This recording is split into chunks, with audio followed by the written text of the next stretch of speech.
சொல்கிறாருன்னா, ஒரு human brain எந்த மாதிரி இன்ஸ்ட்ரக்ஷன்ஸ்க்கு செயல்படுகிறது அப்படிங்கிறது அந்த சயின்டிஸ்ட்டுக்கு அவங்க வச்சு டெஸ்ட். அங்கே இருந்தது அங்கே ஒரு அது காமன் சென்ஸ், ஒரு உடம்பால் இவ்வளோ தான் ஷாக் அனுபவிக்க முடியுங்கிறது இன்ஸ்ட்ரக்ஷன் கொடுத்தவருக்கு தெரியும். ஆனால் அவருக்கு இந்த இன்ஸ்ட்ரக்ஷன் வாங்கிக்க கூடியவனுடைய மனநிலைமையை டெஸ்ட் பண்ணுறதுக்கு தான் இது. அப்போது அந்த இன்ஸ்ட்ரக்ஷன் கொடுக்குது, இங்கே வேலை செய்யுது, சனி வேலை செய்யுது. அந்த சனி என்ன பண்ணுது? சனி எப்போவுமே நம்ம என்ன சொல்லுவோம், சனி தன் கடமையை செஞ்சுக்கிட்டே இருக்கும்.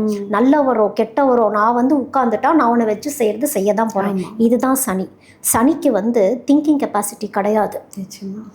அந்த சனியை அதனால தான் விதியை மதியால் வெல்லு அப்படின்னு சொல்கிறது இதுதான்.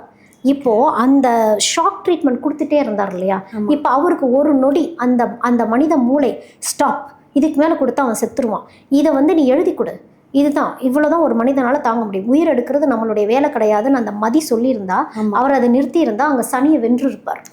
ஆனால் அந்த சனி கட்டமைப்புக்குள்ளே அவர் போயிட்டு கர்மாவை வாங்குறார். அதே மாதிரி தான் நம்மெல்லாம் இயங்கிக்கிட்டே இருக்கோம். யாருக்கு டெஸ்ட் வைக்கப்படுது? நம்மளுடைய பொறுமைக்கா. அப்போ அதை எப்படி பிரேக் பண்ணி வரணும்? இப்படி தான் சனியை ஹேண்டில் பண்ணணும்.